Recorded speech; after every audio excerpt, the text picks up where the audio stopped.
Alors, Renaud, bonjour. Je ne sais pas si c'est la presse nationale ou la grande famille de la communication qui est allée, parce que la grande famille de la communication, ce n'est pas forcément les journalistes, mais bon, la presse nationale a présenté ses vœux de Nouvel An au chef de l'État, c'était hier. Bonjour Marco, bonjour à Alix aussi. C'est la grande famille de la presse dans son ensemble, en tout cas, qui est partie hier présenter ses vœux de Nouvel An au chef de l'État. Et au cours de cette cérémonie, faisant suite aux requêtes des organisations de la presse nationale, le président Alassane Ouattara a annoncé une augmentation de l'aide publique aux médias. Et au cours de cette dite cérémonie de présentation des vœux, le président de la République a fait une importante annonce. La révision de la Constitution aura lieu en mars ou en avril. C'est l'une des annonces faites par le chef de l'État hier. Alassane Ouattara a aussi déclaré « Personne ne sera exclu des élections, même si vous êtes centenaire, vous êtes candidat ». Le président de la République s'est exprimé sur plusieurs autres questions, telles que notamment celle de l'écho. Plus de détails dans Le Matin. Et pendant ce temps, l'opposition s'organise et organise un meeting demain à Place Figayo, c'est à Yopougon. Oui, à 24 heures de cette activité, Boubacar Koné, vice-président du Front populaire ivoirien fidèle à Laurent Gbagbo et président du comité d'organisation de ce meeting, déclare à la une de l'Inter « Nous avons un arrêté municipal en bonne et due forme ». Le confrère révèle ce qu'il dit de la participation du camp AFI à cette activité. Et on reste avec l'Inter qui fait le point de la situation dans le Oualébo à quelques heures de la visite du président de la République à l'arène de Sakassou.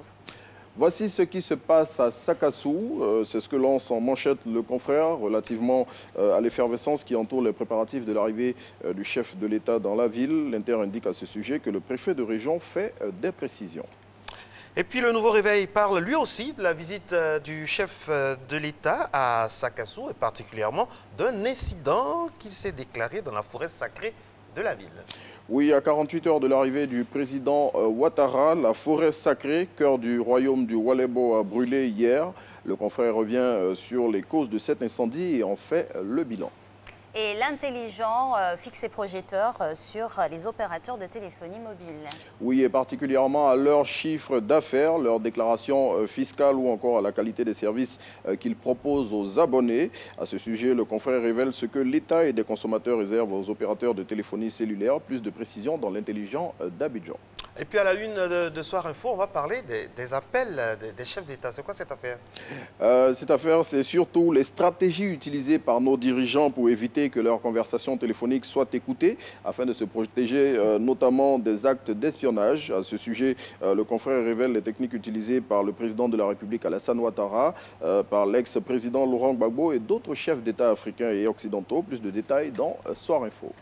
Nos comments et on termine avec la revue de presse avec le quotidien satirique Wish.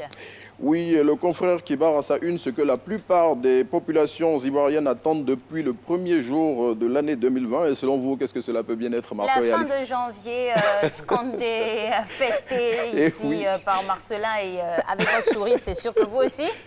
Tout le monde l'attendait, la fin du mois de janvier. Ah, vous ne l'attendiez pas? Bon, non, bref, vous faites partie des rares personnes que le mois de janvier intéresse. C'est bien. L'hebdomadaire satirique le dit avec ces mots. Enfin, janvier est fini. Et comme chaque semaine, Biche propose une photo d'illustration pour nous arracher un sourire. Et là, sur la photo, on a un monsieur tout heureux qui dit à sa compagne, Dieu merci. Chérie, regarde, on est le 30. Et elle qui répond sur le ton de la colère. Et puis quoi? Toi aussi, tu parles ton premier ou ton 31 ou comme elle le dit là-bas, c'est la même chose. Merci.